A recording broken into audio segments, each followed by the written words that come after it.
તમામ હરિભક્તોને જય શ્રી સ્વામિનારાયણ. હરી ઈચ્છાએ આવો યોગ મળી ગયો.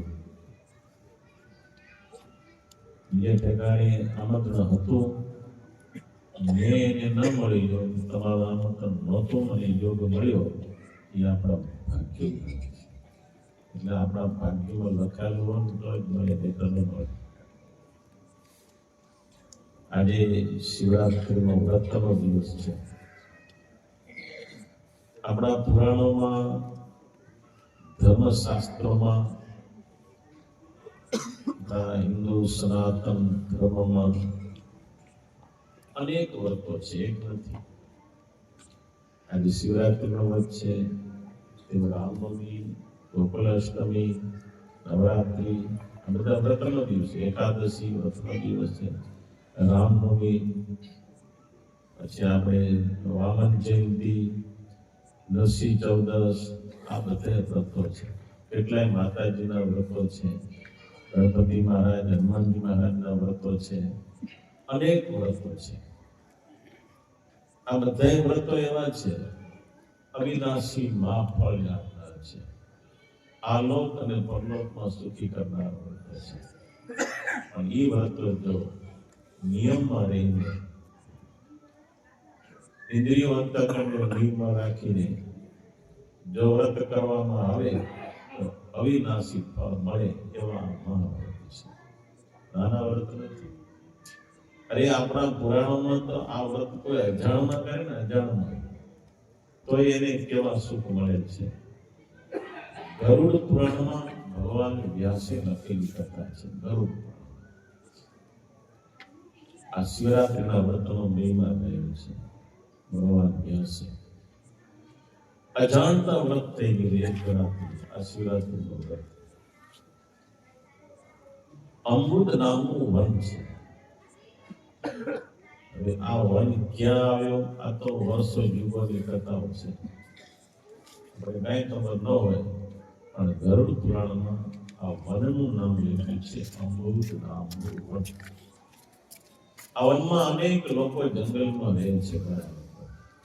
એમાં એક વ્યક્તિ, સુંદર સેનક નામનો એક વ્યક્તિ છે.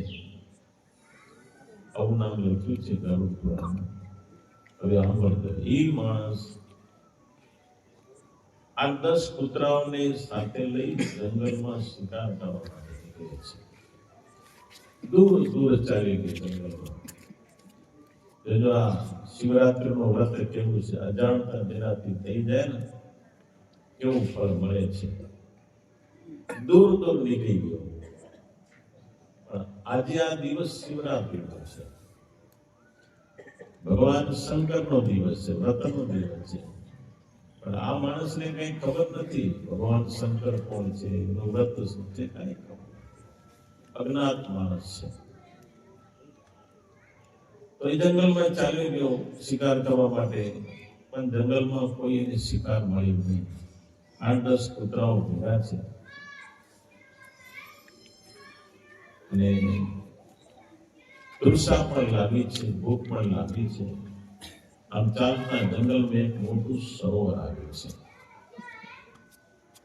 સરોવરના કિનારે જઈને પાણી પીવું. જમવાની તો કોઈ સુવિધા છે નહીં. રાત્રિ પડી ગઈ. હવે વિચાર કર્યો, હું ઘરે પાછો જઈશ તો પહોંચી નહીં શકું, એટલે આ જંગલમાં સરોવરના કિનારે રાત્રિ રોકાઈ ગઈ. સુંદર સેનેક નામનો આ માણસ ત્યાં રાત્રિ રોકાણો. સરોવરનો કિનારો છે, બાજુમાં જંગલ ઝાડવા છે, એમાં બીલીફળના ઝાડ એ પણ ત્યાં ઘણા હતા. હવે જ્યાં રાત રોકાય છે સરોવરના કિનારે, ત્યાં કચરો બધો સાફ કરી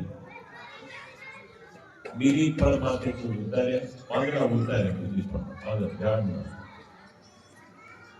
પાંદડા પાથર્યા. એટલે ઊંઘ છે, આરામ કરવો છે, એટલે પાંદડા નીચે પાથર્યા. પણ સરોવરનું પાણી ગરમી ગઈ હતી, એટલે સરોવરનું પાણી લઈને છાંટ્યું.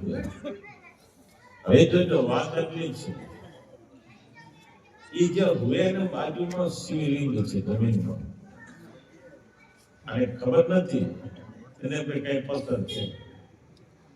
હવે ઉપરથી પાંદડા તોડીને નાખે એટલે ભગવાન શંકરના શિવલિંગ ઉપર પાંદડા પડે, બીલીપત્રના પાંદડા પડે.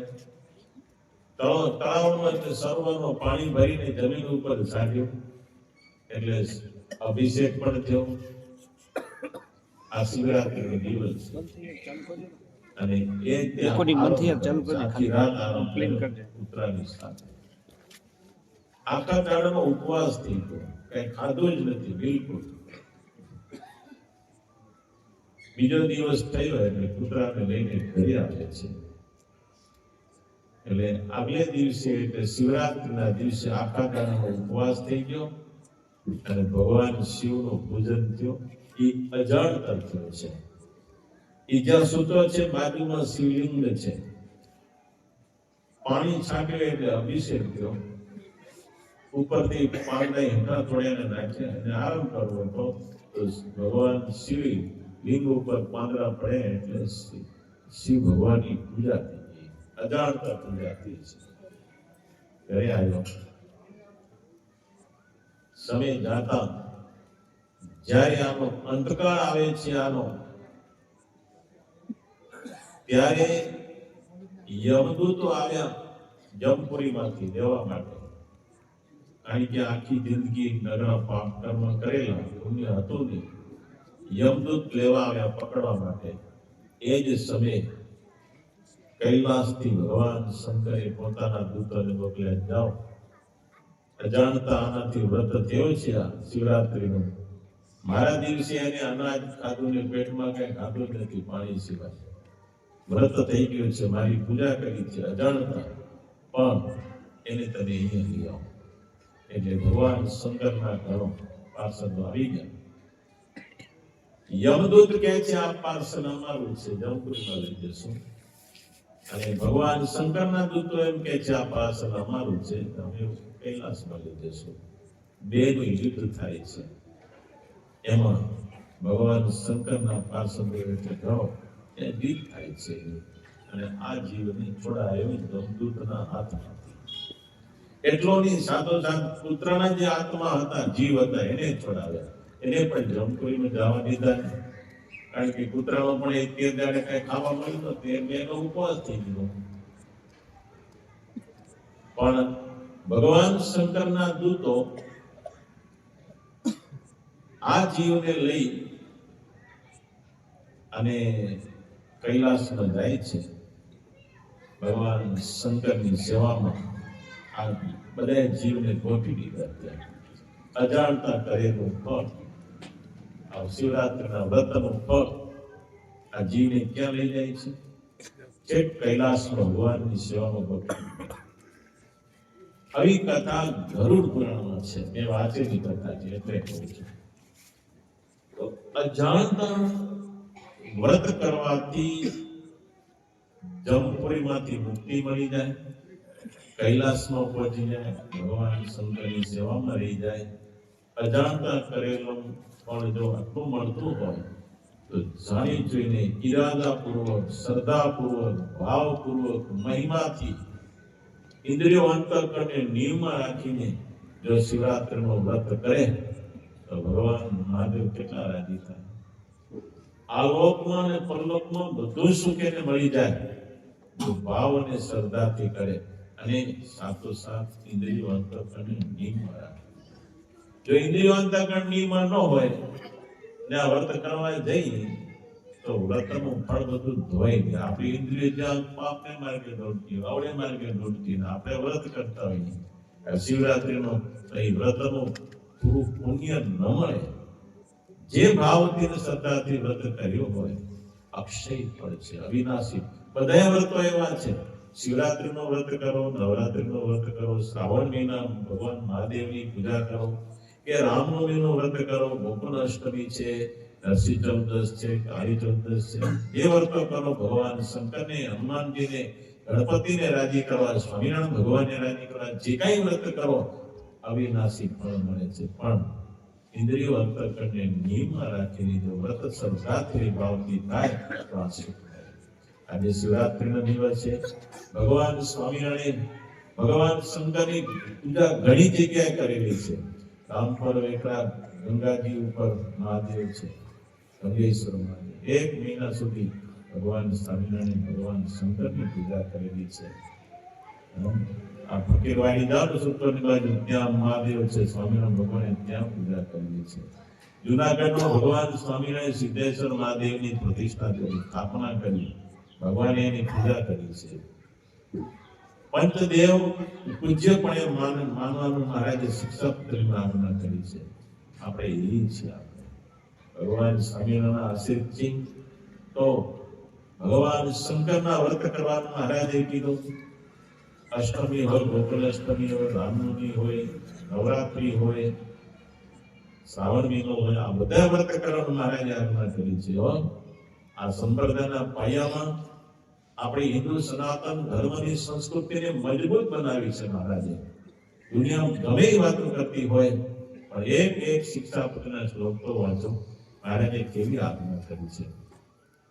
એટલે ખૂબ આનંદની વાત છે કે આપણને આવો લાભ મળ્યો શિવરાત્રીના દિવસે. આજે ભગવાન શંકરનું પ્રાગટ્યની કથા તમે જિંદગીમાં આપણે નહીં હોય. ભગવાન રામ પ્રગટ થયા, મા બાપ એને મળ્યા છે. શંકર ભગવાન પ્રગટ થયા તો મા બાપ થકી, સ્વામિનારાયણ ભગવાન પ્રગટ થયા તો મા બાપ થકી, હનુમાનજી મહારાજ પ્રગટ થયા તો એના મા બાપ છે. બધાના મા બાપ છે. શંકરના મા બાપ કોણ? નરસિંહ ભગવાનના મા બાપ કોણ? દિવ્ય અદ્ભુત પ્રાગટ્યની કથા છે આ. એટલે આજે સ્વામી કૃષ્ણ વલ્લભ સ્વામી બહુ સરસ મહેનત આપી મારી જિંદગીમાં. એવી કથા આજે પ્રાગટ્યની કથા સંભળાવી છે. આજે વ્રતનો દિવસ છે. આજે જેને આ વ્રતો કર્યા હોય, ભગવાન મહાદેવના દર્શન કર્યા હોય, આ વ્રતનું ફળ બધા ભક્તોને મળે. આ લોક અને પ્રલોકમાં ભગવાન શંકર બધાને સુખી રાખે. આટલું કહી મારી વાણીને વિરામ આપું છું.